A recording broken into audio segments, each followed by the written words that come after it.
আগেও বলা হয়েছে যে লোহিত সাগরে পজিডনে ভূমিকা নিচ্ছে ইয়েমেনের সশস্ত্র বিদ্রোহী গোষ্ঠী হুথি। হয়তো তাই নানামাত্রিক আক্রমণ করে করে ত্রাস সৃষ্টি করেছে বিশ্বের অন্যতম জলপথ দিয়ে চলাচলকারী বাণিজ্যিক জাহাজগুলোর জন্য। অথচ এটা ঠেকাতে পারছে না দুনিয়ার তাবৎ তাবৎ বাঘা বাঘা রাষ্ট্রগুলো। রীতিমতো লেখাপড়া শুরু হয়ে গেছে হুথির আক্রমণ ও জাহাজ ডোবানোর কৌশল নিয়ে। বলা হচ্ছে হুথি সাধারণত ভোর অথবা গোধূলি লগ্ন বেছে নেয় আক্রমণের জন্য, যখন আলো ছায়ার খেলা চলে। প্রথমে ছোট ছোট দ্রুত গতির ইঞ্জিন চালিত নৌকা নিয়ে হুথি ছুটে যায় বাণিজ্যিক জাহাজগুলোর দিকে। এসব নৌকা হুথি লুকিয়ে রাখে মাছ ধরার নৌকার আড়ালে। ছুটে গিয়ে টার্গেট করা জাহাজ ঘিরে ফেলে ছোট নৌকাগুলো, যেমন করে নেকড়ের পাল ঘিরে ধরে শিকারকে। এরপর রকেট চালিত গ্রেনেড, আরপিজি আর হালকা বন্দুক দিয়ে গুলি ছুড়ে মারে জাহাজের গুরুত্বপূর্ণ স্থানগুলোতে, যেমন ব্রিজ, ইঞ্জিন, নিয়ন্ত্রণ কক্ষ এসব।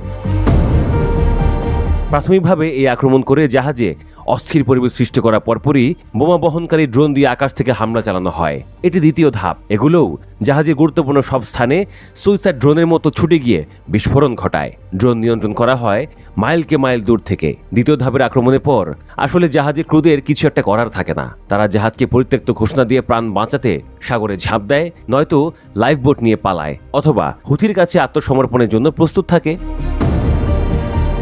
তৃতীয় ধাপে হুথি জাহাজে উঠে পড়ে, লুটপাট চালায়, ক্রুদের হত্যা করে, এরপর জাহাজ ডুবে যাওয়া পর্যন্ত অপেক্ষা করে চলে যায়। 2023 সালে নভেম্বরের পর থেকে হুথি ইসরায়েলের সঙ্গে সংশ্লিষ্ট 70টিরও বেশি জাহাজে হামলা চালিয়েছে। সর্বশেষ 2 সপ্তাহ আগে লোহিত সাগরে তারা 2টি জাহাজ ডুবিয়ে দেয়। বিশ্লেষকদের মতে দিন দিন সশস্ত্র গোষ্ঠীটি আরো বেপরোয়া হয়ে উঠছে।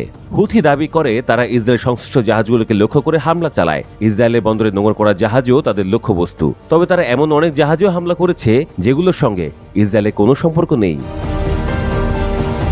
বিশ্লেষকরা এভাবে বলছেন যে বিষয়টা ভয়ঙ্কর, কারণ হুথির হামলার সময় কোনো জাহাজকে এগিয়ে আসতে দেখা যায় না। 2023 সালে এই বিষয়টিকে মাথায় নিয়ে প্রসপারিটি গার্ডিয়ান নামে একটি আন্তর্জাতিক জোট গঠন করা হয়েছিল। গত মার্চে যুক্তরাষ্ট্র হুথির আক্রমণ ঠেকাতে পাল্টা হামলা শুরু করে। তবে সর্বশেষ ঘটনায় দেখা যায় মার্কিন নৌবাহিনীর আওতাধীন জলসীমায় হুথি আক্রমণ করলেও কোনো সহায়তা আসেনি। ব্রিটিশ, ফরাসি কিংবা চীনা নৌবাহিনীর অবস্থানও এই এলাকায় রয়েছে, কিন্তু তাদের পক্ষ থেকেও কোনো ব্যবস্থা নেওয়া হয়নি।